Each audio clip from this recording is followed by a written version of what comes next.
ओम शांति। आज की मुरली की डेट है 10/10/2023, 10th अक्टूबर 2023। मीठे बच्चे, प्रभात के समय मन बुद्धि से मुझ बाप को याद करो, साथ साथ भारत को दैवी राजस्थान बनाने की सेवा करो। मीठे बच्चे, प्रभात के समय मन बुद्धि से मुझ बाप को याद करो, साथ साथ भारत को दैवी राजस्थान बनाने की सेवा करो। अगर हम सभी मुरलियों को अगर हम अच्छे से देखेंगे ना, तो ऑलमोस्ट सभी मुरलियों में बाबा मन बुद्धि से मुझे याद करो, इस पर ही ज्यादा बात करता है। मतलब जो स्थूल में जो हमें बाबा कराने के लिए बोलता है वो बात तो बाबा करता है, लेकिन वो बहुत कम बार होती है ना। जैसे अमृत वेले की बात है, नुमा शाम की बात है, खान पान की बात है, भोग लगाने की बात है ना, या फिर कपड़े किस तरह से पहनने हैं वो बात है, लौकिक में जो जिस तरह से हमें रहना है वो बात है। ये जो स्थूल बातें जो है उसकी बात बाबा बहुत कम करता है, बीच बीच में करता है ना। लेकिन मन बुद्धि से मुझे याद करो, ये बात, और दूसरी तीव्र पुरुषार्थ करो, जैसा पुरुषार्थ करोगे वैसा पद पाओगे। ये दो बातें बाबा रोज मुरली में करता है। तो आज भी बाबा ने फिर से वही, मतलब रोज की मुरली में बाबा ये दो बातें तो करता ही करता है कि मन बुद्धि से मुझे याद करो। वही इम्पोर्टेंट है क्योंकि बाबा आत्मा पर काम कर रहा है। और दूसरा, तीव्र पुरुषार्थ करो, जितना जैसा पुरुषार्थ करोगे वैसा पद पाओगे, है ना, क्योंकि हमें रोल फिर अगले कल्प में वैसे मिलेगा। ये दो पॉइंट्स बाबा रोज की मुरली में कई बार बोलता है। इसका ही मतलब यह है कि बाबा ज्यादा इम्पोर्टेंस देता है कि हम सोचते कैसे हैं, हम सोचने के अकॉर्डिंगली फिर हमारी मनसा जैसे हमारी होगी, संकल्प जैसे होंगे वैसे हमारे फिर वाचा और कर्मणा वैसे होगी। क्योंकि बाबा ये भी कहता है कि मनसा वाचा कर्मणा हार्मनी रहनी चाहिए। तो मीठे बच्चे, प्रभात के समय मन बुद्धि से मुझ बाप को याद करो। अब पहले आत्मा के लिए लेना है, तो प्रभात मतलब संगम युग। तो संगम युग, पूरा संगम युग जो है उसको प्रभात समझनी है। पूरा संगम युग जो है वो हमारे लिए अमृत वेला है ना। क्योंकि जो 2 से 5 हम जो ब्रह्म मुहूर्त या अमृत वेला करते हैं, कहते हैं, वो ये है कि एक डिसिप्लिन हम रहे, आलस हम छोड़े, है ना। क्योंकि 2 से 5 के बीच में अगर उठना है तो हमें आलस छोड़ना पड़ेगा, फिर एक डिसिप्लिन रह जाती है। और सबसे इम्पोर्टेंट बात, उस वक्त पूरे शांति होती है, सभी सोए हुए रहते हैं। तो ये जो वाइब्रेशंस जो होते हैं, हलचल वाले जो वाइब्रेशंस होते हैं, वो कोई नहीं होते हैं। हर एक कोई अपने अपने स्वधर्म में होता है ना। बाबा जैसे कहते हैं कि शांति में है, सो गए हैं। इसका मतलब जो बहुत देर से सोते हैं वो भी 3 से 5 के बीच में सो जाते हैं, और जो बहुत जल्दी उठते हैं वो भी 3 से 5 के बीच में सोए हुए रहते हैं। बहुत जल्दी उठने वाले हैं वो भी 4:30 के बाद उठना शुरू हो जाता है। तो वाइब्रेशंस जो होती है वो हलचल वाली बहुत कम होती है, इसीलिए हम बाबा पर फोकस कर सकते हैं। मन बुद्धि बहुत आसानी से बाबा के साथ जोड़ सकते हैं। इसीलिए बाबा कहता है कि प्रभात के समय मन बुद्धि से मुझ बाप को याद करो, साथ साथ भारत को दैवी राजस्थान बनाने की सेवा करो। मतलब जहां पर राज्य होना है वो भारत है, लेकिन बाबा के इसमें से भारत मतलब पूरा अखंड भारत है। तो साथ साथ भारत को दैवी राजस्थान बनाने की सेवा करो। मतलब पहले हमें बनना है, फिर बनाना है। प्रश्न है, सूर्यवंशी राजधानी की प्राइस किस आधार पर मिलती है? सूर्यवंशी राजधानी की प्राइस किस आधार पर मिलती है? उत्तर है, सूर्यवंशी राजधानी की प्राइज लेना है तो बाप का पूरा मददगार बनो, श्रीमत पर चलते रहो। आशीर्वाद नहीं मांगनी है, लेकिन योग बल से आत्मा को पावन बनाने का पुरुषार्थ करना है। देह सहित देह के सब संबंधों को त्याग, एक मोस्ट बिलवेड बाप को याद करो, तो तुम्हें सूर्यवंशी राजधानी की प्राइज मिल जाएगी। उसमें पीस, प्योरिटी, प्रॉस्पेरिटी सब कुछ होगा। सूर्यवंशी राजधानी की प्राइज किस आधार पर मिलती है? सूर्यवंशी राजधानी की प्राइज लेना है तो बाप का पूरा मददगार बनो, श्रीमत पर चलो। पहले बाबा ने कहा है कि पूरा मददगार बनो। अब पूरा मददगार बनना है तो फिर क्या करना पड़ेगा? वो विधि बाद में दी है कि श्रीमत पर चलो। और श्रीमत मतलब अभी 2-3 दिन की मुरली में बाबा कह रहा है कि श्रीमत मतलब बाबा की मत। हर समय, हर क्षण, हर संकल्प, हर कदम बाबा से पूछ कर ही करना है। योग में रहकर बाबा से पूछ कर हमें श्रीमत पर चलना है ना। ना मन मत, ना पर मत, वो है श्रीमत। मनमत पर भी नहीं, मतलब मैं क्या चाहती हूँ, मुझे क्या लगता है, ये नहीं। मैं, मेरा कुछ भी नहीं, और पर मत भी नहीं, किसी भी देहधारी की मत नहीं, है ना। सुनना तो है, देखना तो है, पढ़ना तो है, लेकिन अंतिम डिसीजन होगा, अंतिम वर्ड होगा, लास्ट वर्ड होगा, वो होगा बाबा का, है ना। तो बाप का पूरा मददगार बनो, श्रीमत पर चलो। अगर हम श्रीमत पर चलते हैं, बाबा से पूछ कर ही हर बात करते हैं, तभी हम बाबा के मददगार बन सकते हैं। तभी हम सूर्यवंशी राजधानी की हमें प्राइज मिलेगी, मतलब वो हमें, हमारे लिए बख्शिश जो होता है ना, वो हमें मिलेगा। आशीर्वाद नहीं मांगनी है, लेकिन योग बल से आत्मा को पावन बनाने का पुरुषार्थ करना है। बाबा हमेशा कहता है कि मांगने का जो गुण जो तुम में है वो पूरा निकल जाना चाहिए। विकार है वो, है ना। तो मांगने का विकार निकल जा। मांगना मतलब ही एक तरह से हम अपेक्षा भी कर सकते हैं, है ना। मांगना मतलब अपेक्षा रहना, किसी से अपेक्षा रहती कि ये दो, वो दो, शांति दो, सुख दो, है ना, ये करो मेरे लिए, वो करो। तो मांगने का अंश मात्र भी आप में ना रह जाए, इसलिए बाबा कहता है कि मुझसे भी मत मांगो। तुम्हें कोई मांगने का मतलब, मांगना ये इच्छा मात्रम अविद्या, मांगने की ही अविद्या हो जाए, किसी से कुछ मांगना होता है यही भूल जाए हम। इसलिए मुझसे भी मत मांगो, मैं सब कुछ खोल के बैठा हूँ, ये तुम्हारा ये है मालिकपन, ये तुम इसके मालिक हो, तुम आओ और लेकर चले जाओ। तो आशीर्वाद नहीं मांगनी है, लेकिन योग बल से आत्मा को पावन बनाने का पुरुषार्थ करना है। पावन बनाना मतलब सभी कमियां, कमजोरियां, अवगुण और विकार, इनसे परे होना, इनको भस्मीभूत करना।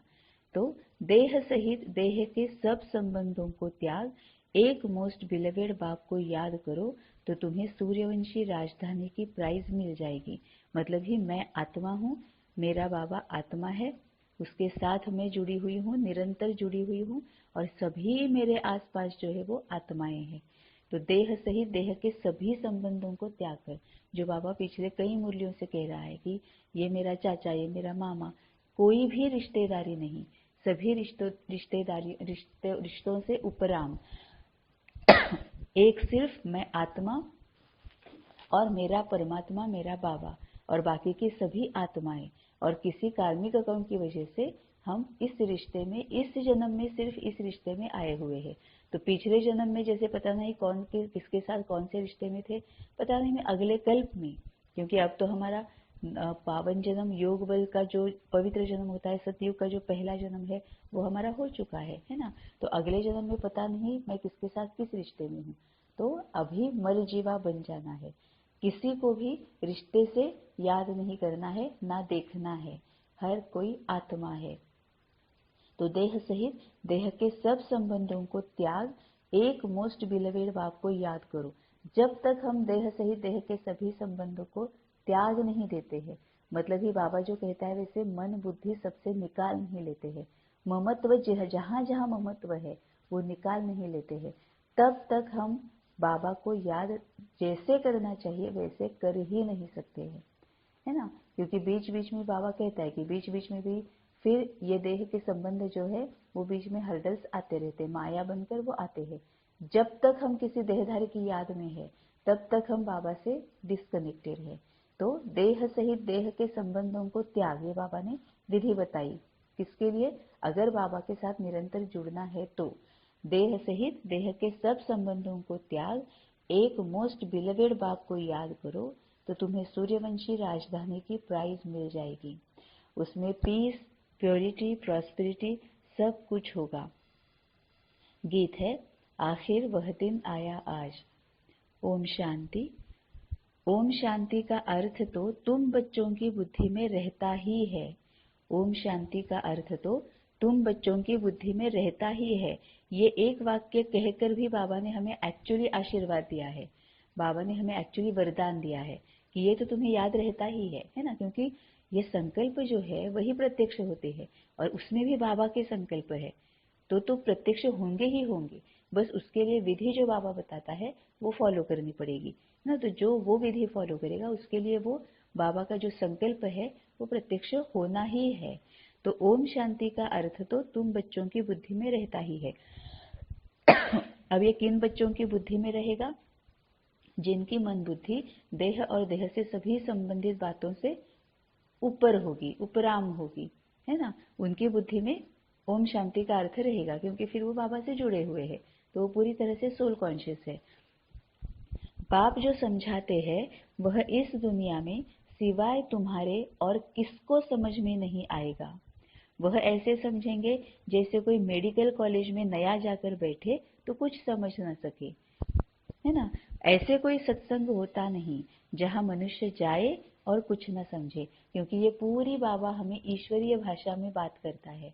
आत्मा परम आत्मा आत्मा के साथ बात करती है। बाबा कहते हैं ना कि मैं तुम आत्माओं को समझा रहा हूँ, तो ये आत्मा की भाषा है, ये आत्मा की लैंग्वेज है, ये ईश्वरीय लैंग्वेज है। अब ईश्वरीय लैंग्वेज क्यों है? क्योंकि मैं आत्मा ईश्वर हूँ, मैं आत्मा देवी देवता बनने वाली हूँ, भगवान के साथ मैं जुड़ी हूँ और भगवान मुझे देवी देवता बना रहा है। तो ये ईश्वरीय लैंग्वेज, देवी देवताओं की लैंग्वेज, आत्मा की लैंग्वेज है। इसीलिए बाबा कहता है कि जैसे कोई नया अचानक से जाकर मेडिकल कॉलेज में बैठ जाए तो उसे कोई कुछ भी समझ में नहीं आएगा, वैसे ही तुम बच्चों को ये समझ में आता है। क्यों? क्योंकि हम बाबा को जानते हैं, आत्मा स्थिति में बैठते हैं, आत्मा की लैंग्वेज क्या है वो अब हमें पता है। इसीलिए बाबा कहता है कि सिर्फ तुम्हारी समझ में आएगा। तो इसमें ही क्या है, बाबा धारणा की बात भी बोलता है कि क्या मेरी समझ में आता है। इसका मतलब अगर मैं सोल कॉन्शियस हूँ तो मेरी समझ में आएगा।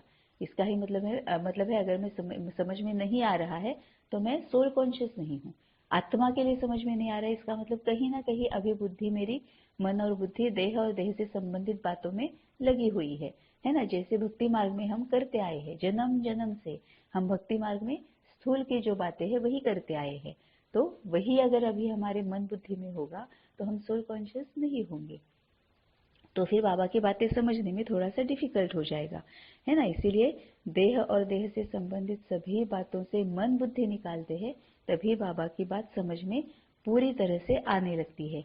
तो वह ऐसे समझेंगे जैसे कोई मेडिकल कॉलेज में नया जाकर बैठे तो कुछ समझ ना सके। ऐसे कोई सत्संग नहीं होता जहां मनुष्य जाए और कुछ न समझे। वहां तो है ही शास्त्र आदि सुनाने की बात। यह है बड़े ते बड़ी कॉलेज। नई बात नहीं है, नई बात नहीं है। फिर से वह दिन आया आज जबकि बाप बैठ बच्चों को राजयोग सिखलाते हैं। मतलब 5000 साल पहले ऐसे ही हमने बाबा से बातें सुनी थी, तो ये कोई नई बात नहीं है ना। कि तो फिर से वह दिन आया आज जबकि बाप बैठ बच्चों को राजयोग सिखलाते हैं। सिर्फ हो सकता है फर्क इतना हो कि आत्मा मैं वही हूँ जो बाबा की बात सुन रही हूँ। 5000 पहले भी मैं आत्मा बाबा की बात सुन रही थी, सिर्फ शरीर नया हो सकता है हमारा रोल अलग होगा उस वक्त, अब अलग होगा, है ना। इस समय भारत में राजा ही तो है नहीं, तुम इस राजयोग से राजाओं का राजा बनते हो, अर्थात तुम जानते हो कि जो विकारी राजाएं हैं उनके भी हम राजा बन रहे हैं। बुद्धि मिली है, सबसे इंपॉर्टेंट बात है, बुद्धि मिली है। बाबा कहते हैं ना बुद्धि का ताला खुल जाता है, बुद्धि का ताला खुल जाता है तो फिर क्या होता है, अगर चाचा ये नाम भी सामने आया तो हमें कोई शरीर याद नहीं आएगा, हमें आत्मा बुद्धि के सामने आएगी। बुद्धि जो चित्र सामने लाती है ना वो आत्मा, कोई एक आत्मा है। फिर मन सोचने लगेगा कि हाँ ये आत्मा है। अब इसको चाचा क्यों कहना है? जैसे कल की मुरली में बाबा ने बताया था कि लौकिक माता पिता ही हमें बताते हैं ना कि किसको क्या बोलना है, किसको क्या समझना है, वे उसके अनुसार ही हम समझते हैं। तो अब क्या होगा कि जब बुद्धि का ताला खुल जाता है तो चाचा, मामा, मम्मा मतलब माता पिता, ये अगर सामने वर्ड्स हम सुनते हैं, है ना, तो पहले बुद्धि सामने लाएगी आत्मा है, फिर मन सोचेगा कि हाँ, ये लौकिक ने तो सिखाया है कि ये तेरा चाचा है, ये तेरा मामा है, लेकिन अब आत्माओं के पिता ने क्या सिखाया है कि ये आत्मा है, सिर्फ ये थोड़ी देर के लिए तुम्हारा चाचा बना है, ये आत्मा है ना। तो बाबा वही कहता है कि बुद्धि का ताला खुल गया है, तो बुद्धि मिली है, जो कोई कर्म करते हैं वह बुद्धि में रहता है ना। तुम वॉरियर्स हो, जानते हो हम आत्माएं अब बाप के साथ योग रखने से भारत को पवित्र बनाते हैं और चक्र के आदि मध्य अंत की नॉलेज धारण कर हम चक्रवर्ती राजा बन रहे हैं। यह बुद्धि में रहना चाहिए। हम युद्ध के मैदान में है, विजय तो हमारी है ही। अब युद्ध कौन सा है कि चाचा को चाचा मानना नहीं है, उसको आत्मा मानना है, समझना है और जानना है। तो युद्ध हम युद्ध के मैदान में है, विजय तो हमारी है ही, यह तो सर्टन है। बरोबर हम अब इस भारत को फिर से दैवी डबल सिरताज राजस्थान बना रहे हैं। बाबा चित्रों के लिए बहुत अच्छी रीति समझाते रहते हैं। अब डबल सिरताज मतलब हमें डबल मुकुट मिल रहा है ना। एक तो मुकुट है हम बाबा के बच्चे बन गए, दूसरा यह है कि हम वहां जाकर फिर राजा, मतलब एक तो हम जो अपनी स्थिति में सेट रहने का वो जो मुकुट है वो तो हमें मिल वो एक मुकुट है, और दूसरा जो है वो हम राजा बनेंगे। तो डबल सरताज देवी जो ये है, देवी जो युग है, वहां पर जाकर जो हम राजा बनेंगे। तो डबल सिरताज राजस्थान बना रहे हैं। बाबा चित्रों के लिए बहुत अच्छी रीति समझाते रहते हैं। हम 84 जन्म पूरे कर अब वापिस जाते हैं, फिर आकर राज्य करेंगे। यह सब ब्रह्मा कुमार कुमारियां क्या कर रहे हैं? ब्रह्मा कुमारियों की यह संस्था क्या है? पूछते हैं ना। अब इस पर भी बहुत ध्यान देना है। यह सब ब्रह्मा कुमार कुमारियां क्या कर रहे हैं? ब्रह्मा कुमारियों की यह संस्था क्या है? मतलब ये संस्था जो है वो किसकी है? ब्रह्मा कुमारियों की है ना। इस पर बहुत ध्यान देना है कि लौकिक का जो है, स्थूल का जो है, इंसान ने बनाया हुआ जो है उसमें अटक कर नहीं रह जाना है। बाबा ने साफ साफ बता दिया, यह संस्था जो है वो ब्रह्मा कुमारियों की है। अदरवाइज बाबा क्या बोलता है कि बच्चे तू मेरा है, बच्चे तुम मेरे हो और मैं तुम्हारा हूँ। तो बाबा ने ये क्यों नहीं कहा कि ये ब्रह्मा कुमारी संस्था मेरी है? ये बाबा ने नहीं कहा, है ना। तो ब्रह्मा कुमारी संस्था जो है वो इंसान की बनाई हुई, देहधारियों की बनाई हुई है। क्यों? क्योंकि उसी को निमित्त बनाकर बाबा का ज्ञान देना है। बाबा का ज्ञान ये इम्पोर्टेंट है। ब्रह्मा कुमारी संस्था उसके बाद में आती है। दिस इज फैक्ट, है ना। क्योंकि बाबा जो ज्ञान देता है वो देने के लिए कुछ ना कुछ तो एक निमित्त होना चाहिए ना, नहीं तो फिर बाबा ज्ञान सिस्टमेटिकली अच्छी तरह से सब तक पहुंचाएगा कैसे? इसीलिए फिर देहधारियों की बनाई हुई ये संस्था है। तभी बाबा ने साफ साफ बताया है। मतलब बाबा छोटे से छोटा वाक्य भी बोलता है ना, तो उसमें से बाबा सभी बातें बताता है, जो होती है ना वो हम तक पहुंचाता है कि ब्रह्मा कुमार कुमारियां क्या कर रहे हैं, ब्रह्मा कुमारियों की यह संस्था क्या है। तो ब्रह्मा कुमार कुमारियां क्या कर रहे हैं? कुछ नहीं कर रहे हैं, बाबा का ज्ञान दे रहे हैं। तो इम्पोर्टेंस बाबा के ज्ञान को है, ना कि ब्रह्मा कुमार और ब्रह्मा कुमारी को है। क्योंकि ब्रह्मा कुमार हम बिके, हम ज्ञान में है, हम बाबा के बच्चे हैं, बहुत अहंकार में जाते हैं हम अपने आप को अलग थलग समझते हैं, हम अपने आप को बहुत ऊंची स्थिति में बिना वजह समझते हैं, एज्यूम कर लेते हैं कि बस एक ब्रह्मा कुमारी का जो ब्रह्मा कुमारी संस्था का जो इंसान की बनाई हुई है, देहधारी की बनाई हुई है, उस वहां का 7 डेज का कोर्स कर दिया तो पता नहीं हम अपने आप को कौन सी जगह पर अपने आप को बिठा लेते हैं, है ना। बाबा नहीं बिठाता है, वो हम बिठा लेते हैं। अगर हमने अपने आप को ब्रह्मा कुमार कुमारी करके अगर इस तरह से किसी जगह पर हमने अपने आप को बिठाया है ना, तो देर नहीं लगेगी, कभी ना कभी तो उससे उतरना ही है नीचे, क्योंकि वो अपने ही विकर्मों का परिणाम सामने आएगा। इम्पोर्टेंस है बाबा के ज्ञान की, इम्पोर्टेंस है बाबा के ज्ञान को देने की, बाबा के ज्ञान को सभी दुनिया के बाबा के जो बच्चे हैं सभी बच्चों तक पहुंचाने की वो इम्पोर्टेंस है। तो यह सब ब्रह्मा कुमार कुमारियां क्या कर रहे हैं?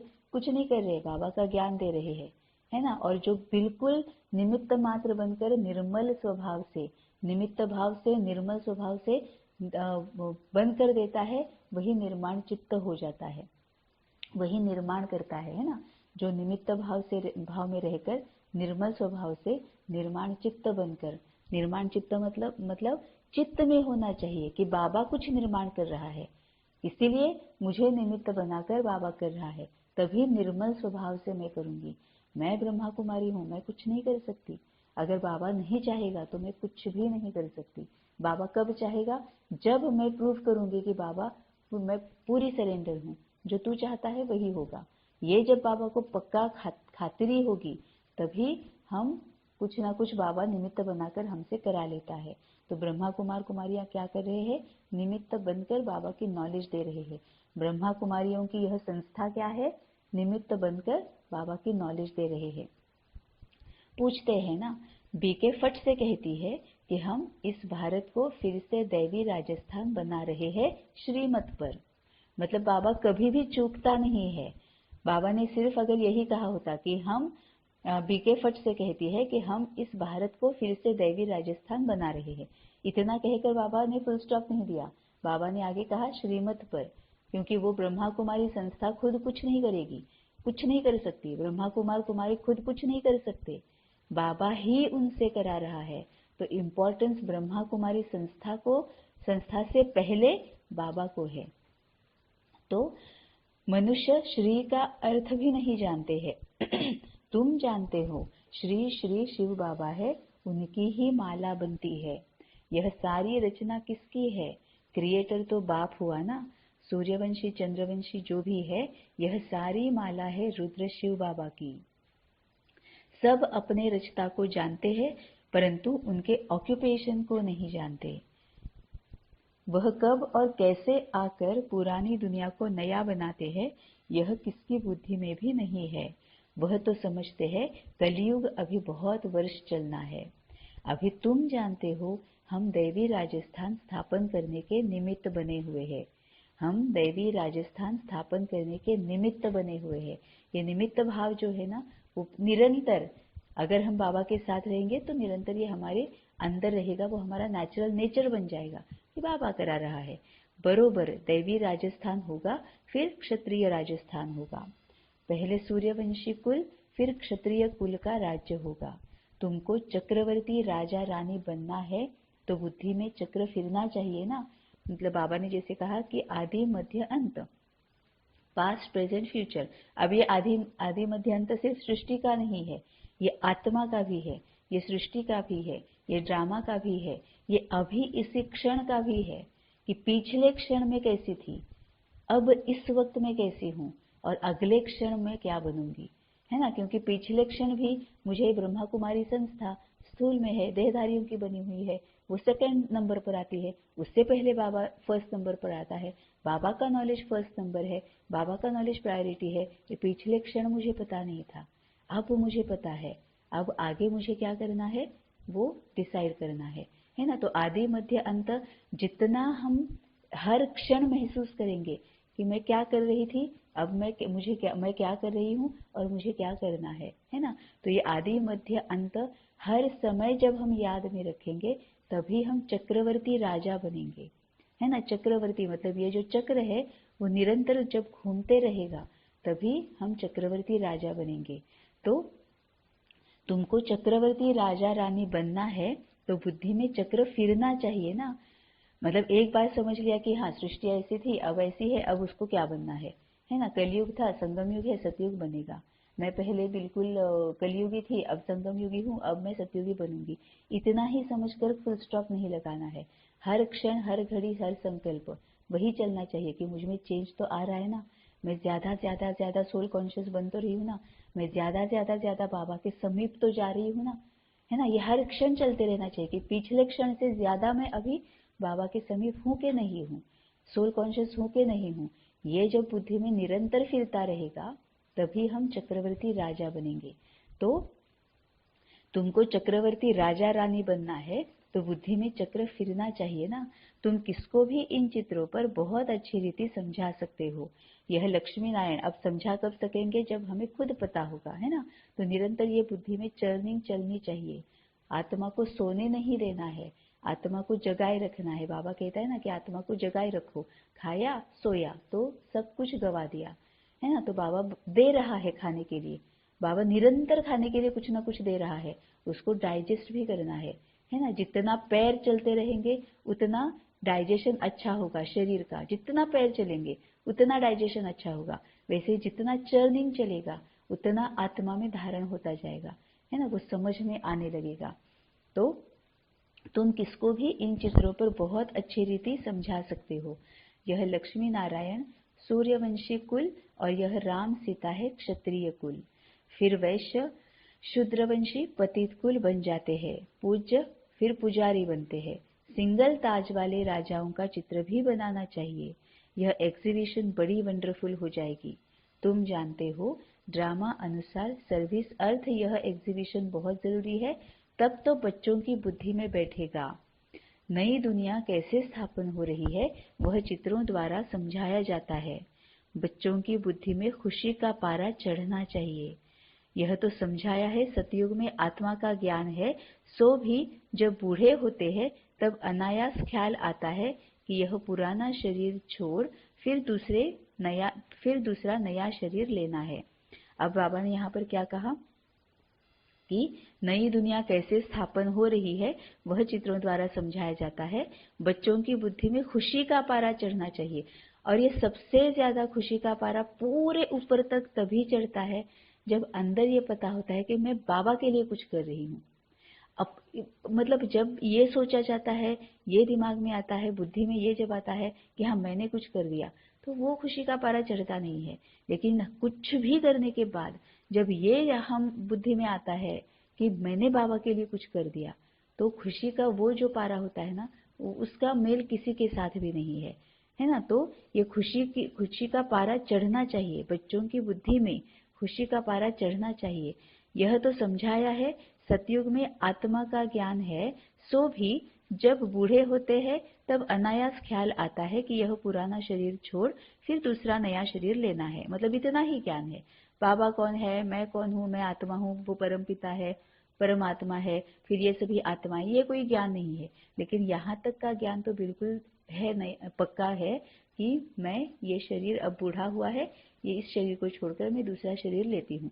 अब इसमें बाबा क्या सिखा रहा है, ये हमारा संस्कार है, वहां हमारे संस्कार ही जाने वाले हैं, वहां ज्ञान नहीं जाएगा। अब ये संस्कार कहां से वहां तक जाएगा, यहां से वहां तक जाएगा। और अभी हम में वो संस्कार आ चुका है ना कि अब ये शरीर छोड़कर हमें दूसरा शरीर लेना है, ये संस्कार यहाँ पर आ चुका है। तो यही संस्कार फिर सतयुग में नेचुरल नेचर है। यहाँ जितना हमारा नेचुरल नेचर होगा कि अब क्या है, अब अभी भी हम शरीर को छोड़ने के लिए तैयार है ना। अब तो हमारी ये स्थिति है कि अभी भी अगर शरीर छोड़ने की टाइम आता है तो अच्छा ठीक है, चलो छोड़ दे, दूसरा शरीर ले लेंगे। तो ये संस्कार तो अभी हमारा बन ही चुका है ना।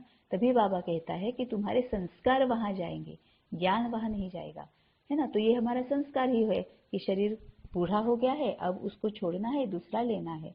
तो यह तो समझाया है सतयुग में आत्मा का ज्ञान है, सो भी जब बूढ़े होते हैं तब अनायास ख्याल आता है कि यह पुराना शरीर छोड़ फिर दूसरा नया शरीर लेना है। यह ख्याल पिछाड़ी के टाइम में आता है।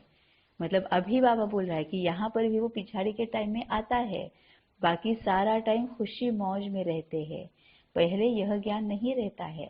बच्चों को समझाया है यह परम पिता परमात्मा का नाम, रूप, देश, काल कोई भी नहीं जानते जब तक कि बाप आकर अपना परिचय दे, और परिचय भी बहुत गंभीर है। क्या हम गंभीरता से लेते हैं, ये सोचना है ना, कि परिचय भी बहुत गंभीर है। उनका रूप तो पहले लिंग ही कहना पड़ता। रुद्र यज्ञ रचते हैं तो मिट्टी के लिंग बनाते हैं जिनकी पूजा होती आई है। बाप ने पहले यह नहीं बताया कि बिंदी रूप है। बिंदी रूप कहते तो तुम समझ नहीं सकते। मतलब बाबा बता रहा है कि कैसे कैसे कैसे मैंने तुम तक ज्ञान पहुंचाया है, ये बाबा बता रहा है। क्योंकि बिंदी रूप कहता अभी तो बहुत आसान है, एडवांस टेक्नोलॉजी है, हम सामने देखते हैं वीडियो में कि बिंदी ऐसे दिखती है, तो हमें बहुत आसान होता है। लेकिन ये बच्चे जो है, ब्रह्मा बाबा है और फिर उनके टाइम के, उनके समय के आदि के जो ये आत्माएं है, उनको समझाना कितना बाबा को मुश्किल गया होगा, है ना, समझाना भी और समझना भी। तो कितना मतलब महान आत्माएं है वो भी, कि ये ऐसे समझना इतना आसान थोड़ी ना है। तो परमात्मा का नाम, रूप, देश, काल कोई भी नहीं जानते जब तक कि बाप आकर अपना परिचय दे। और परिचय भी बहुत गंभीर है। मतलब हम अगर ब्रह्मा बाबा के टाइम पे जाकर हम सोचेंगे कि ना यूट्यूब था, ना इंटरनेट था, ना मोबाइल था, कुछ भी नहीं था, और फिर समझना है कि बाबा ये क्या है, परमपिता परमात्मा कहाँ रहता है, ये कहाँ होगा, मूल वतन कहाँ होगा, सूक्ष्म वतन कहाँ होगा, कैसे होगा, है ना, बाबा कैसे दिखता होगा, आत्मा कैसे दिखती है।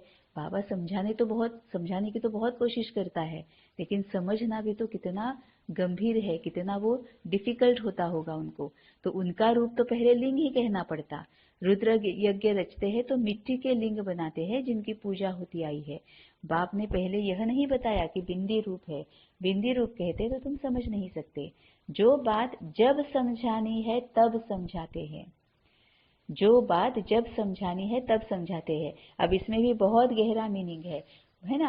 हम सबको हमेशा क्या लगता है कि बाबा आगे क्या होगा वो बताओ ना, बाबा इसमें से मैं छूटूंगी नहीं छूटूंगी, आगे मेरे साथ क्या होगा, आगे मैं क्या करने वाली हूँ, आगे मेरा पार्ट क्या होगा वो बताओ ना, है ना। लेकिन बाबा कभी भविष्य के बारे में नहीं बताता है, कभी नहीं बताता है।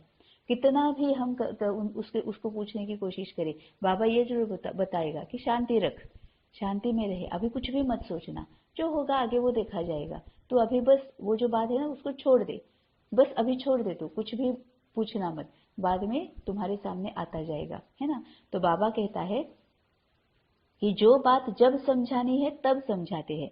ऐसे नहीं कहेंगे पहले क्यों नहीं बताया जो आज समझाते हो, नहीं, ड्रामा में नूंद ही ऐसी है। इस एग्जीबिशन से बहुत सर्विस की वृद्धि होती है, इन्वेंशन निकलती है तो फिर वृद्धि होती जाती है। जैसे बाबा मोटर का मिसाल देते हैं, पहले इन्वेंशन करने में मेहनत लगी होगी, फिर तो देखो बड़े बड़े कारखानों में 1 मिनट में मोटर तैयार हो जाती है। कितनी साइंस निकली है। तुम जानते हो कितना बड़ा भारत है, कितनी बड़ी दुनिया है, फिर कितनी छोटी हो जाएगी। यह बुद्धि में अच्छी रीति बिठाना है। अब यहाँ पर है कि कितना बड़ा भारत है, मतलब जो जमीन जहां जहां जहां पर कनेक्टेड है पूरा भारत है। ना कोई चीन, ना कोई अफगानिस्तान, ना कोई काबुल, ना कोई चीन, सॉरी पाकिस्तान, ये कुछ भी अलग अलग नहीं है, सब एक है। वही पूरा अखंड भारत है। और कितनी बड़ी दुनिया है, फिर कितनी छोटी हो जाएगी, मतलब आत्माओं की दुनिया फिर छोटी हो जाती है, बहुत कम आत्माएं आते हैं। यह बुद्धि में अच्छी रीति बिठाना है। जो सर्विसेबल बच्चे हैं उन्हों की ही बुद्धि में रहेगा, बाकी का तो खान पान झरमुई झंगमुई में ही टाइम वेस्ट होता है। यह तुम जानते हो, भारत में फिर से दैवी राजस्थान स्थापन हो रहा है। वास्तव में किंगडम अक्षर भी रॉन्ग है, भारत दैवी राजस्थान बन रहा है। मतलब किंगडम मतलब क्या और दैवी राजस्थान मतलब क्या, महाराजा महारानी मतलब क्या, हमारा राज्य भाग्य मतलब क्या। बाबा ये बोलता है कि ये किंगडम भी अलग है। हमारे सामने आता है कि बीच में जैसे हमने देखा था ना कि ये राजा महाराजा शिवाजी महाराज और फिर बाकी के ये राजाएं और महाराजाएं होते हैं, वैसे वहां होगा। ये वैसे है नहीं, यहाँ दैवी राजस्थान बन रहा है। मतलब दैवी जो आत्माएं हैं वो राज्य अपने ऊपर स्वराज्य और फिर राज्य भाग्य अधिकार, मतलब पूरा सृष्टि पर राज्य है ना। तो ये राजस्थान बन रहा है। यहाँ कोई राजा है, सिंहासन पर बैठा है, फिर उसका दरबार लगा हुआ है, फिर वो किसी किसी से कुछ कुछ पूछ रहा है, ऑर्डर्स दे रहा है। ये वाला बाबा कहता है ये वाला राजस्थान नहीं, दैवी राजस्थान वो बन रहा है। तो इस समय आसुरी राजस्थान है, रावण का राज्य है, हर एक में 5 विकार प्रवेश है। अब बाबा ने बता दिया कि दैवी राजस्थान मतलब क्या, ये 5 विकार निकल जाएंगे और पूरे ज्ञान गुण और शक्तियां यही सिर्फ रहेगी। कितनी, हर एक में 5 विकार प्रवेश है, कितनी करोड़ आत्माएं हैं, सब एक्टर्स है, अपने अपने समय पर आकर और फिर चले जाते हैं। फिर हर एक को अपना पार्ट रिपीट करना होता है। सेकंड बाय सेकंड ड्रामा हूबहू रिपीट होता है। जो कल पहले पार्ट बजाया था वही अब बजता है। इतना सब बुद्धि में रखना है। धंधे धोरी में रहने से तो फिर मुश्किल हो जाता है, परंतु बाप कहते हैं प्रभात का तो गायन है। गाते हैं राम सिमर प्रभात मोरे मन, बाप कहते हैं अभी और कुछ भी नहीं सिमरो, प्रभात के समय मुझे याद करो। बाप अभी सम्मुख कहते हैं भक्ति मार्ग में फिर गायन चलता है ना। अभी अभी हम ये पूरा खेल हम और बाबा मिलकर रचते हैं, यही फिर भक्ति मार्ग में गाया जाता है। सतयुग त्रेता में तो गायन होता नहीं। बाप समझाते हैं, हे आत्मा, अपने मन बुद्धि से प्रभात के समय मुझ बाप को याद करो। भक्त लोग अक्सर करके रात को जागते हैं, कुछ न कुछ याद करते हैं। यहाँ की रस्म रिवाज फिर भक्ति मार्ग में चली आई है। तुम बच्चों को समझाने की भिन्न भिन्न युक्तियां मिलती रहती है। अब कहाँ से मिलती है? बाबा से मिलती है। भारत इतना समय पहले दैवी राजस्थान था, फिर क्षत्रिय राजस्थान हुआ, फिर वैश्य राजस्थान बना। दिन प्रतिदिन तमो प्रधान बनते जाते हैं, गिरना जरूर है। मुख्य है यह चक्र, चक्र को जानने से तुम चक्रवर्ती राजा बनते हो। अभी तुम कलयुग में बैठे हो, सामने सतयुग है। यह चक्र कैसे फिरता है इसका तुमको ज्ञान है। जानते हो कल हम सतयुगी राजधानी में होंगे, कितना सहज है। ऊपर में त्रिमूर्ति शिव भी है, चक्र भी है, लक्ष्मी नारायण भी इसमें आ जाते हैं। यह चित्र सामने रखा हुआ हो तो कोई को भी सहज रीति समझा सकते हो। भारत दैवी राजस्थान था, अभी नहीं है। सिंगल ताज वाले भी नहीं है, कुछ भी जानते ही नहीं है ना, तो सिंगल ताज वाले भी नहीं है, मतलब स्वराज्य अधिकार भी नहीं है। आत्मा भी आत्मा को भी पहचानते नहीं है। चित्रों पर ही तुम बच्चों को समझाना है। यह चित्र बहुत वैल्यूएबल है। अब क्या फर्क है? अब उस वक्त वो साकार चित्र जो होता है उसको सामने दिखाकर और सामने देखकर समझाया जाता था। अब चित्र अगर बुद्धि में हमारे है ना, तो भी बुद्धि में चित्र रखकर भी हम उनको समझा सकते हैं, है ना। तो मनसा सेवा भी हो सकती है, चित्रों के आधार पर मनसा सेवा भी हो सकती है। जरूरी नहीं कि वाचा और कर्मणा ही हो। अगर हम चर्निंग करेंगे, बाबा के साथ बात करेंगे, है ना, तो अपने आप खुद बाबा से युक्ति मिलती जाएगी कि बुद्धि में, अपने बुद्धि में ये जो चित्र है वो चित्र रखकर सामने वाले की बुद्धि में वो चित्र कैसे उत्पन्न करो, है ना। ये बाबा युक्तियां बता भी सकता है। बाबा से अगर हम बात करेंगे तो चित्रों पर ही तुम बच्चों को समझाना है। यह चित्र बहुत वैल्यूएबल है। कितनी वंडरफुल चीज है तो वंडरफुल रीति समझाना भी पड़े, कितनी वंडरफुल चीज है तो वंडरफुल रीति समझाना भी पड़े। यह झाड़ और त्रिमूर्ति का चित्र भी सबको अपने अपने घर में रखना पड़े।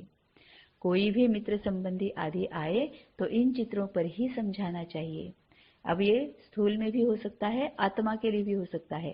पहले आत्मा के बारे में ही सोचना है कि आत्मा को ये कैसे अप्लाई करे, है ना। तो अपने अपने घर में, मतलब मन बुद्धि में रखो, तो औरों को भी हम समझा सकते हैं और फिर स्थूल में भी लेना है। तो कोई भी मित्र संबंधी आदि आए तो इन चित्रों पर ही समझाना चाहिए। यह वर्ल्ड की हिस्ट्री ज्योग्राफी है। हर एक बच्चे के पास यह चित्र जरूर होने चाहिए। साथ में अच्छे अच्छे गीत भी हो। आखिर वह दिन आया आज, बरोबर बाबा आया हुआ है, हमको राजयोग सिखलाते हैं। चित्र तो कोई भी मांगे मिल सकते हैं, गरीबों को फ्री मिल सकते हैं, परंतु समझाने की भी ताकत चाहिए। और जब तक ये बुद्धि में छपा हुआ नहीं होगा ना, तब तक हम समझा नहीं सकते हैं। जब हमारे बुद्धि में ये छप जाता है, सभी चित्र जो है वो जब बुद्धि में छप जाते हैं, तभी हम औरों को अच्छी रीति समझा सकते हैं। तो चित्र तो कोई भी मांगे मिल सकते हैं, गरीबों को फ्री मिल सकते हैं, परंतु समझाने की भी ताकत चाहिए। यह है अविनाशी ज्ञान रत्नों का खजाना। ज्ञान रत्नों का खजाना ज्ञान में होना चाहिए, बुद्धि में होना चाहिए।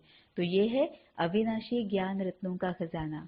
तुम दानी हो, तुम्हारे जैसा अविनाशी ज्ञान रत्नों का दान कोई कर नहीं सकता। ऐसा दान कोई होता नहीं। तो दान करना चाहिए, जो आए उनको समझाना चाहिए।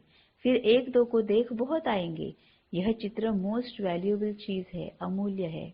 जैसे तुम भी अमूल्य कहलाते हो, तुम कौड़ी से हीरे जैसा बनते हो। यह चित्र विलायत में ले जाकर कोई समझाए तो कमाल हो जाए। अब ये साकार मुरली है ना, तो वहां पर विलायत में अभी तक कोई ले गया नहीं होगा।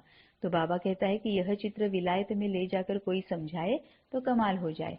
तो अब समय के अनुसार जैसे परिवर्तन हो गया है ना, अब तो हर एक के पास चित्र है ही, है ना। इसीलिए अब क्या है, बाबा कहता है अब तुम्हारे बुद्धि में होना जरूरी है। अब चित्र तो मोबाइल के वजह से हर एक के पास आया हुआ है ना, इसीलिए किसी को दिखाने की, समझाने की, स्थूल में समझाने की जरूरत नहीं है। अब अगर तुम्हारे बुद्धि में वो चित्र होगा तो तुम अच्छी तरह से समझा सकते हो। तो यह चित्र विलायत में ले जाकर कोई समझाए तो कमाल हो जाए। इतना समय यह सन्यासी लोग कहते आए कि हम भारत का योग सिखलाते हैं, हर एक अपने धर्म की महिमा करते हैं। बौद्ध धर्म वाले कितने को बौद्धि बना देते हैं, परंतु उससे फायदा तो कुछ भी नहीं। तुम तो यहाँ मनुष्य को बंदर से मंदिर लायक बनाते हो। तुम तो यहाँ मनुष्य को बंदर से मंदिर लायक बनाते हो। अब बाबा बंदर की मिसाल कई बार देता है, बंदर की एक देता है और चूहे की एक देता है ना।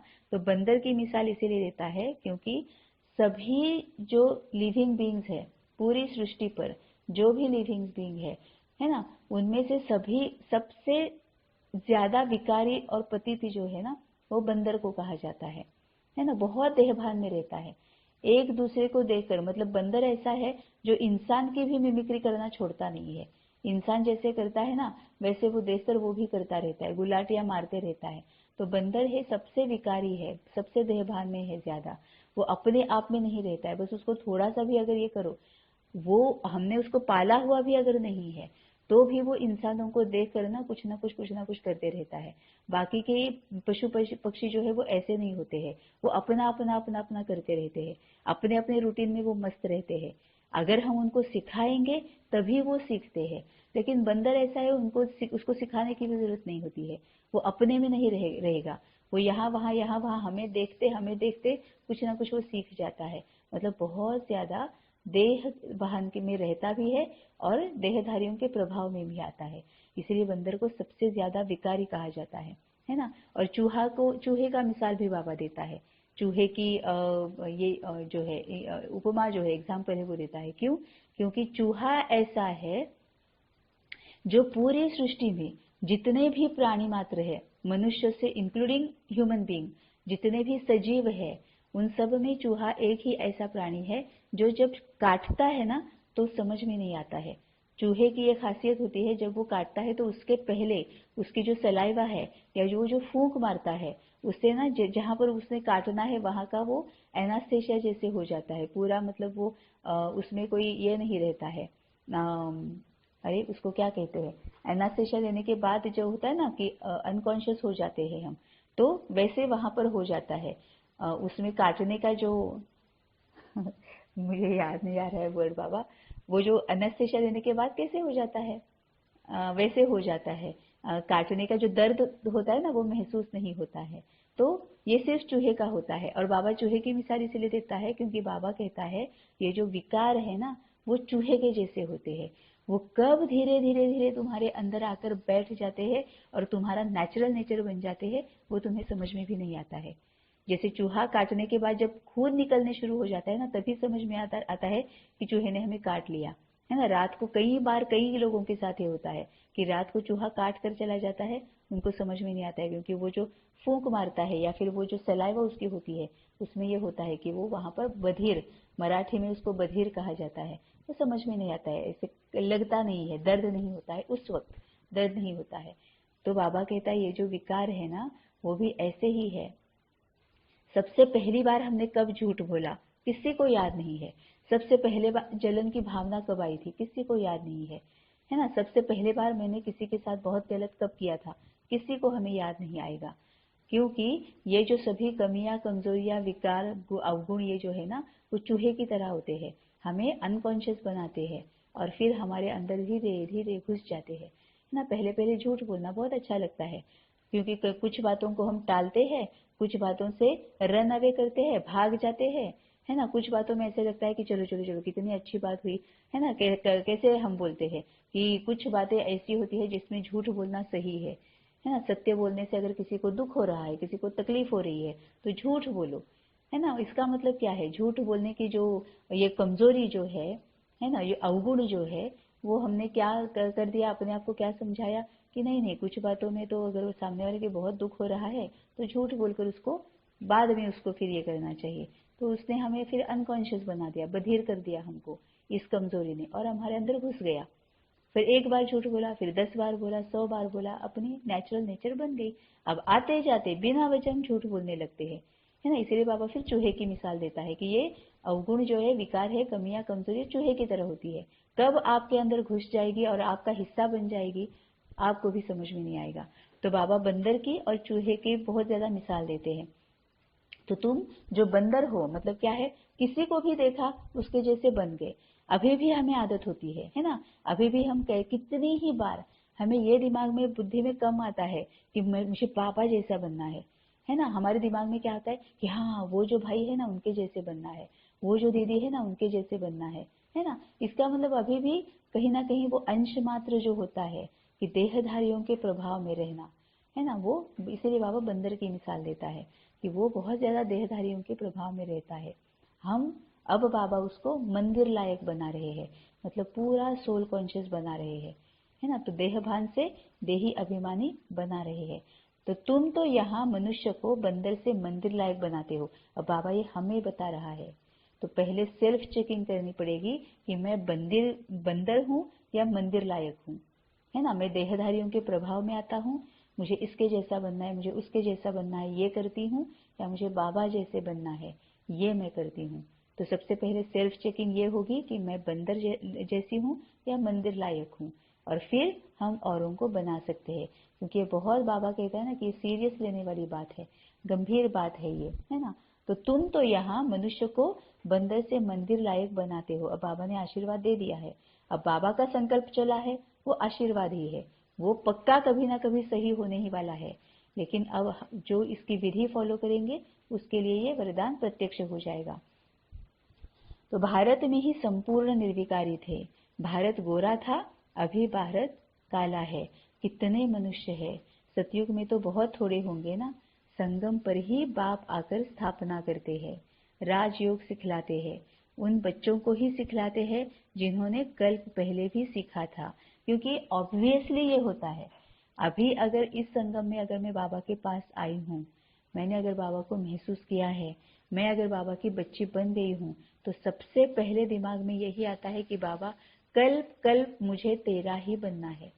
कल्प कल्प जैसे ही तू आएगा, मुझे यहाँ वहां भटकना नहीं है, मुझे डायरेक्टली तुम्हारा ज्ञान, सही ज्ञान मुझे मिलना चाहिए। अब वो किसको निमित्त बनाकर देना है, क्या देना है, वो मुझे पता नहीं है, लेकिन यहाँ वहां मैं भटकना नहीं चाहती हूँ, है ना। ये ऑब्वियसली हमारे संस्कार बन जाता है वो, है ना, कि बाबा तू पहले किसी ना किसी को निमित्त बनाकर बस तू मुझे अपना सही ज्ञान मुझे दे दे, सही डायरेक्शन मुझे बता दे। ये हमारा संस्कार बन जाता है ना।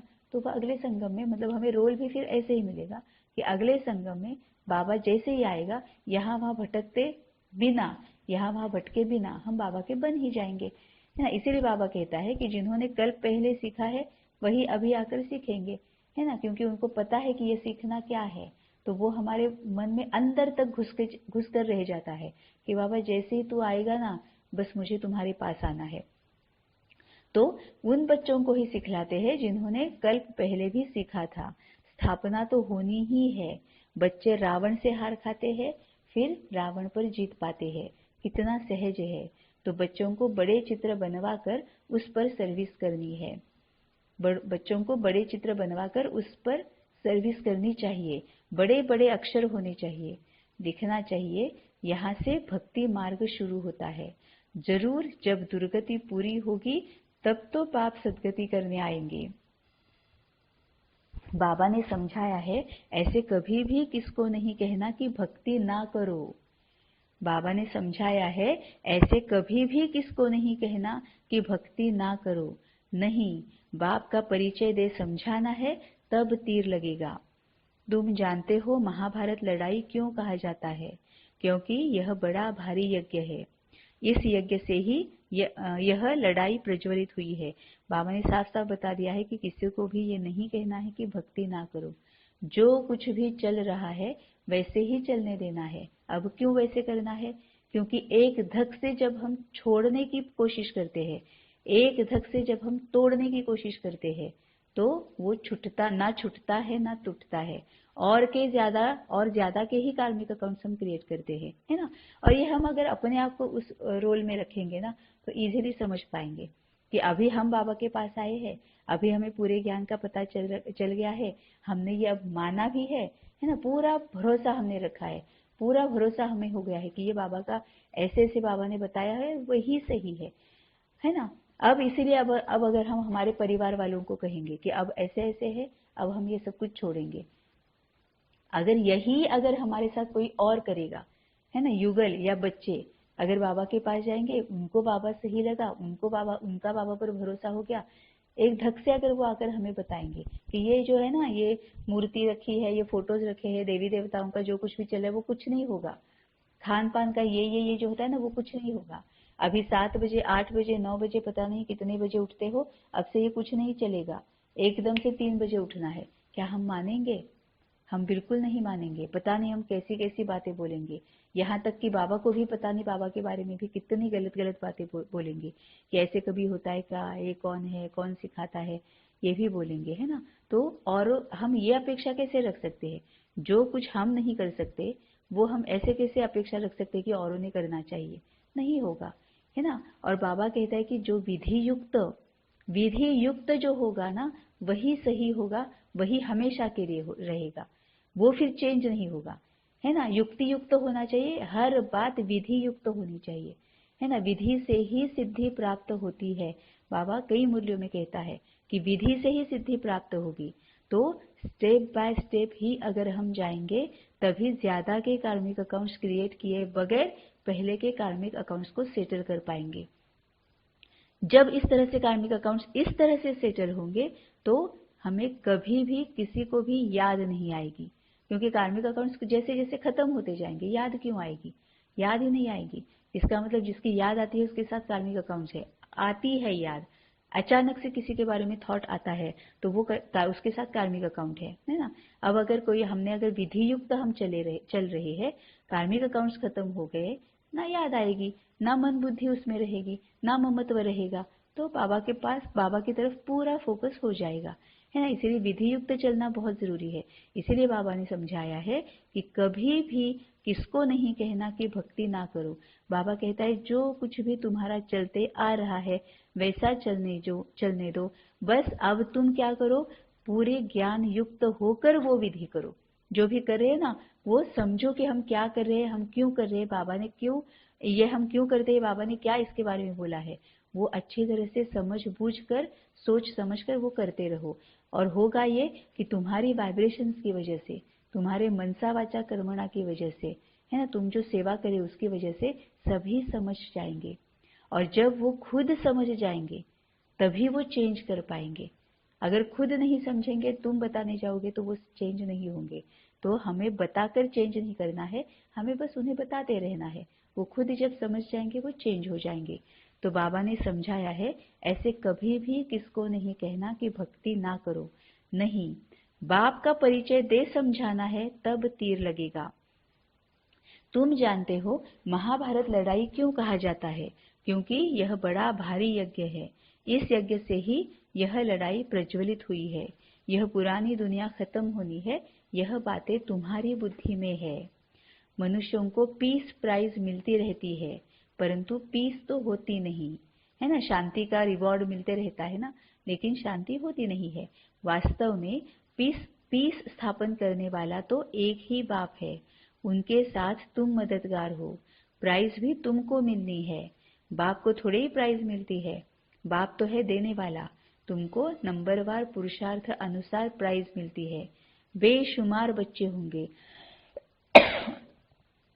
तुम अभी प्योरिटी, पीस, प्रॉस्पेरिटी स्थापन कर रहे हो, कितनी भारी प्राइज है, जानते हो जितना जो मेहनत करेंगे उनको सूर्यवंशी राजधानी की प्राइज मिलेगी। बाप है श्रीमत देने वाला, ऐसे नहीं बाबा आशीर्वाद करो। स्टूडेंट को राय दी जाती है कि बाप को याद करो तो तुम्हारे विकर्म विनाश होंगे, योग बल से ही तुम्हारी आत्मा पवित्र बनेगी, है ना। तभी तो बाबा रुद्र ज्ञान यज्ञ बोलता है, तभी तो बाबा बोलता है कि ब्राह्मणों को ही इस यज्ञ की सेवा करनी है, तभी तो बाबा बोलता है कि तुमको ही, तुम बच्चों को ही ये यज्ञ की ज्वाला धधकती रखनी है ना। क्यों? क्योंकि जैसे जैसे हम हमारी कमियां, कमजोरियां, अवगुण, विकार इनकी आहुति डालते जाएंगे, वैसे वैसे ये ज्वाला धधकती रहेगी, तभी तो यज्ञ की संभाल होगी, है ना, क्योंकि पहले हम विकार डालेंगे, फिर औरों को भी विकार डालने का समझाएंगे और उनको विकार डालने में सहयोग देंगे। और जैसे जैसे हम उसमें विकारों को डालते जाएंगे, वैसे वैसे पवित्र बनते जाएंगे। तो योग बल से ही तुम्हारी आत्मा पवित्र बनेगी। तुम सब सीताएं हो, आग से पार होती हो। या तो योग बल से पार होना है, या तो आग में जलना है, योग से या भोग से। बाबा कहता है पार तो होना ही होना है। अब मैं आया हूं तो कोई नहीं बचेगा, सबको पार होना है, सबको पार करा के लेके ही जाऊंगा। अब तुम्हें ये तय करना है कि तुम योग बल से पार हो जाओगे या आग में जल कर पार हो जाओगे। तो तुम सब सीताएं हो, आग से पार होती हो। या तो योग बल से पार होना है, या तो आग में जलना पड़ेगा, मतलब भोग के पार होना पड़ेगा। देह सहित सब संबंधों को त्याग, एक मोस्ट बिलवेड बाप को याद करना है। मतलब अगर आग में जलना नहीं है तो फिर उसके लिए विधि बाबा ने क्या बताई कि देह सहित सब संबंधों को त्याग, एक मोस्ट बिलवेड बाप को याद करना है। बाबा ये याद की बात कर रहा है, आत्मा की बात कर रहा है, मन बुद्धि की बात कर रहा है। बाबा ये नहीं कह रहा है कि ये जो तुम्हारे सगे संबंधी है ना उनको छोड़ दो। त्याग करना मतलब छोड़ना नहीं। बाबा जो कहता है वो आत्मा के लिए बोलता है। तो त्याग होना चाहिए मन बुद्धि से, शारीरिक तौर पर या स्थूल तौर पर बिल्कुल नहीं। क्यों? क्योंकि उनके साथ कार्मिक अकाउंट में बंधे हुए हैं। बाबा ये भी कहता है कि जब तक कार्मिक अकाउंट खत्म नहीं करोगे आगे नहीं जा पाओगे। तो मन बुद्धि से उनका त्याग करना है। परंतु यह याद निरंतर रहने में बड़ी मुश्किलात है, टाइम लगता है। गाया भी हुआ है योग अग्नि। भारत का प्राचीन योग और ज्ञान मशहूर है क्योंकि गीता है सर्वशास्त्रमयी शिरोमणि। उसमें राजयोग अक्षर है, परंतु राज अक्षर घूम कर सिर्फ योग अक्षर पकड़ लिया है। बाप बिगर कोई कह न सके कि इस राजयोग से मैं तुमको राजाओं का राजा बनाऊंगा। अभी तुम शिव बाबा के सम्मुख बैठे हो, है ना। अब सम्मुख बैठे मतलब क्या है? मन बुद्धि से ही तो बैठे है ना। वैसे ही जैसे मन बुद्धि से बाबा के साथ सम्मुख है, वैसे ही मन बुद्धि से ही देह भान में ये जो संबंधी जो है उनको निकाल देना है, मतलब उनका त्याग करना है। अभी तुम शिव बाबा के सम्मुख बैठे हो, जानते हो हम सब आत्माएं वहां परम धाम में निवास करने वाली है, फिर शरीर धारण कर पाठ बजाती है। पुनर्जन्म शिव बाबा तो नहीं लेते, ब्रह्मा विष्णु शंकर को भी पुनर्जन्म नहीं लेना है। ब्रह्मा विष्णु शंकर को भी पुनर्जन्म नहीं लेना है। बाप कहते हैं मैं आता ही हूँ पतित से पावन बनाने, इसीलिए ही सब याद करते हैं पतित पावन आओ, यह एक्यूरेट अक्षर है। बाप कहते हैं हम तुमको पावन सो देवी देवता बना रहे हैं, तो इतना नशा भी चढ़ना चाहिए। बाबा इनमें आकर हमको शिक्षा दे रहे हैं। किनमें? ब्रह्मा बाबा में। बाबा इनमें आकर हमको शिक्षा दे रहे हैं। इस फलों के बगीचे का बागवान बाबा है। बाबा का हमने हाथ पकड़ा है, बाबा का हमने हाथ पकड़ा है। बाबा को हम बोलते बाबा हाथ मत छोड़ना, हाँ बाबा हाथ मत छोड़ना, हाँ। बाबा कहता है तुम्हें हाथ पकड़ना है ना। मैंने तो सबका हाथ पकड़ लिया है, छोड़ते तुम हो। तुम्हें ये याद रखना है कि मुझे बाबा का हाथ नहीं छोड़ना है ना। तभी बाबा कहता है कि इस फलों के बगीचे का बागवान बाबा है, बाबा का हमने हाथ पकड़ा है। इसमें सारी बुद्धि की बात है। बाबा हमको उस पार विषय सागर से क्षीर सागर में ले जाते हैं। वहां विष होता नहीं, इसलिए उनको वाइसलेस वर्ल्ड कहा जाता है। निर्विकारी भारत था, अब वह विकारी बना हुआ है। यह चक्र भारत के लिए ही है, भारतवासी ही चक्र लगाते हैं, और धर्म वाले पूरा चक्र नहीं लगाते हैं। इसका मतलब क्या है? जो सतयुग में आएंगे वो सभी भारतवासी होंगे, और धर्म वाले पूरा चक्र नहीं लगाते, वह तो पिछाड़ी में आते हैं। यह बड़ा वंडरफुल चक्र है। बुद्धि में नशा रहना चाहिए, इन चित्रों पर बड़ा अटेंशन रहना चाहिए। सर्विस करके दिखाओ, विलायत में भी चित्र जाए तो नाम बाला होगा। विहंग मार्ग की सर्विस हो जाए। विहंग मतलब पंछी, पंछियों का जो मार्ग है ना, विहंग पंछियों को कहा जाता है। तो उड़ती कला जो बाबा बोलता है, विहंग मार्ग मतलब पंछी जैसे ऊपर से उड़ते हैं ना, सबसे ऊपर से पंछी उड़ते हैं, वैसे हमें भी बाबा कहता है कि उड़ती कला में होना चाहिए। विहंग मार्ग की सर्विस मतलब उड़ती कला में, मतलब उपराम रहकर, मतलब मर्जीवा बनकर, मतलब सोल कॉन्शियस रहकर, मतलब मनसा सेवा। मतलब मनसा सेवा सबसे पावरफुल है। तो विहंग मार्ग की सर्विस हो जाए। अब इसमें स्थूल में भी हो जाएगा। अब पंछी जैसे उड़ता है, यहां से वहां उड़कर चला जाता है, वैसे बाबा ने क्या कहा कि विलायत में भी अगर चित्र जाए तो कितनी कमाल हो जाए। मतलब ही विमान उड़कर चला जाता है ना, विहंग मार्ग से जाता है विमान। तो जब ये विमान से ये चित्र जब विलायत में लैंड करेगी तो बहुत कमाल हो जाएगा। ये स्थूल का हो गया, लेकिन हमें पहले आत्मा के लिए ही लेना है। तो आत्मा के लिए मतलब उड़ती कला में मनसा सेवा है ना, वो हो जाए तो कमाल हो जाए। अच्छा, मीठे मीठे सिकिलधे बच्चों प्रति मात पिता बाप दादा का याद प्यार और गुड मॉर्निंग। रूहानी बाप की रूहानी बच्चों को नमस्ते। धारणा के लिए मुख्य सार। पहली पॉइंट, अविनाशी ज्ञान रत्नों का खजाना जो मिला है उसे दान करना है। अपना समय खाने पीने झरमुई झरमुई में व्यर्थ नहीं गंवाना है। मतलब बाबा आत्मा के लिए भी बोल रहा है और स्थूल के लिए भी बोल रहा है कि अविनाशी ज्ञान रत्नों का खजाना जो मिला है उसे दान करना है। अब दान कैसे कैसे करने के लिए बाबा ने कहा है, मनसा वाचा कर्मणा, श्वासोश्वास बाबा ने कहा है कि तुम्हारा दान चलते रहना चाहिए ना। तो मनसा वाचा कर्मणा, दान करते रहना है। अपना समय खाने पीने झरमुई झंगमुई में व्यर्थ नहीं गंवाना है। अब इसमें और भी एक बात हो सकती है ना कि खाने पीने में, अब ये आत्मा के लिए अगर हम लेंगे तो ये कैसे होगा कि आत्मा खाती और पीती रहती है। मतलब क्या है, मन कुछ ना कुछ देखते रहता है, पढ़ते रहता है, सुनते रहता है ना। जब हम सोए हुए हैं तभी मन कुछ देख नहीं रहा है, पढ़ नहीं रहा है, सुन नहीं रहा है। अदरवाइज भले बाबा की ही बात क्यों ना हो, लेकिन हमेशा जब भी हम जगे हुए हैं तो मन कुछ ना कुछ देखते रहता है, पढ़ते रहता है, सुनते रहता है। ये आंखें कुछ ना कुछ देख रही है, कान सुन रहे हैं ना, तो चलते रहता है। अब अगर बाबा कहता है कि खान पान में ही, मतलब हमेशा बाबा की बात सुन ही रहे, सुन ही रहे, सुन ही रहे, देख ही रहे, पढ़ ही रहे हैं, तो फिर वो चर्निंग कब होगी, मनन चिंतन कब होगा, विचार सागर मंथन कब होगा। जब तक विचार सागर मंथन नहीं होगा, चर्निंग नहीं होगी, तब तक धारणा कैसे होगी। क्योंकि विचार सागर मंथन होता है तभी तो वो अंदर तक बैठ जाता है, सबकॉन्शियस माइंड तक चला जाता है, चित्त में चला जाता है। चित्त मतलब सबकॉन्शियस माइंड है, मन मतलब कॉन्शियस माइंड है ना। तो चित्त मतलब क्या है, पीछे बाबा का ज्ञान चलता रहता है ना, वो तभी चलता रहेगा जब हम उसके ऊपर मनन चिंतन करेंगे, तभी वो चित्त तक जाएगा, सबकॉन्शियस माइंड तक जाएगा। और जब सबकॉन्शियस माइंड तक जाएगा तभी वो संस्कार बनेगा। सबकॉन्शियस माइंड मतलब चित्त है ना, एक इंग्लिश वर्ड है, एक मराठी वर्ड है, हिंदी वर्ड है। तो सबकॉन्शियस माइंड मतलब चित्त में जब जाएगा वही संस्कार बनकर निकलता है ना। तो संस्कार तभी बनेगा जब तो वो चित्त में जाएगा, और चित्त में तभी जाएगा जब उसके ऊपर मनन चिंतन होगा, चर्निंग होगा।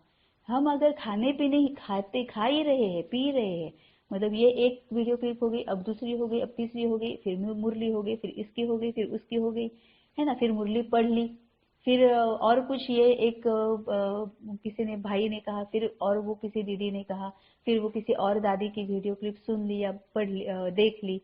तो पूरा मन सिर्फ खा ही रहा है, पी ही रहा है। वो डाइजेस्ट कब होगा? डाइजेस्ट तब तक नहीं होगा जब तक पैर नहीं चलेंगे।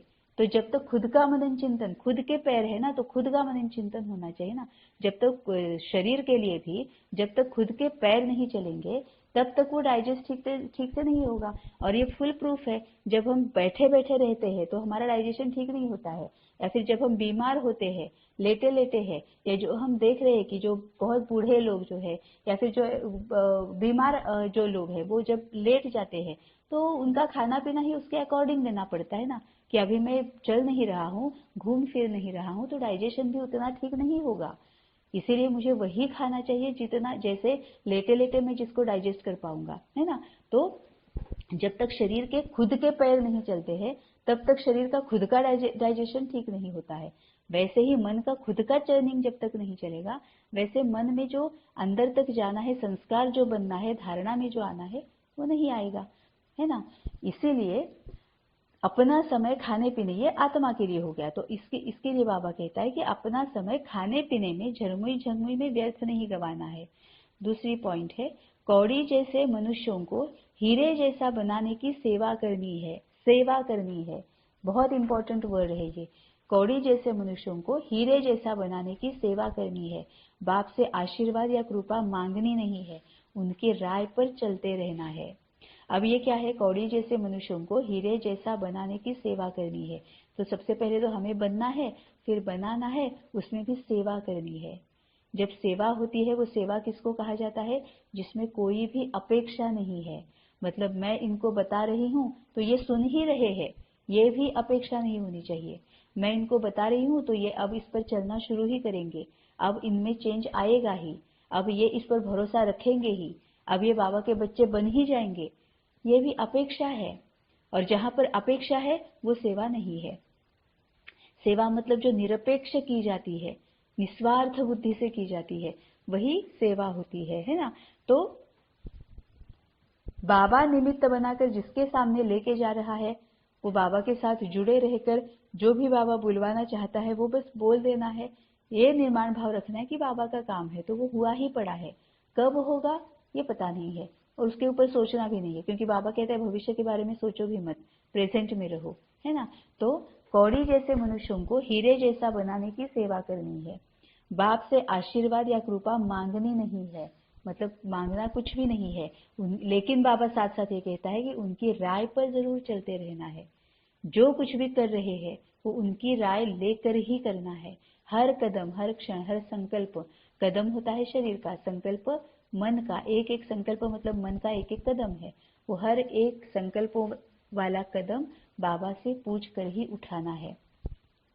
वरदान है, सेवा द्वारा प्राप्त मान मर्तबे का त्याग कर अविनाशी भाग्य बनाने वाले महात्यागी भव। सेवा द्वारा प्राप्त मान मर्तबे का त्याग कर अविनाशी भाग्य बनाने वाले महात्यागी भव। आप बच्चे जो श्रेष्ठ कर्म करते हो, इस श्रेष्ठ कर्म अथवा सेवा का प्रत्यक्ष फल है सर्व द्वारा महिमा होना। सेवाधारी को श्रेष्ठ गायन की सीट मिलती है, मान मर्तबे की सीट मिलती है। यह सिद्धि अवश्य प्राप्त होती है, लेकिन यह सिद्धियां रास्ते की चट्टियां है, यह कोई फाइनल मंजिल नहीं है। इसीलिए इसके त्यागवान भाग्यवान बनो। इसको ही कहा जाता है महात्यागी बनना। गुप्त महादानी की विशेषता ही है त्याग के भी त्यागी। गुप्त महादानी की विशेषता ही है त्याग के भी त्यागी। बाबा ने बहुत ब्यूटीफुल वरदान दिया है।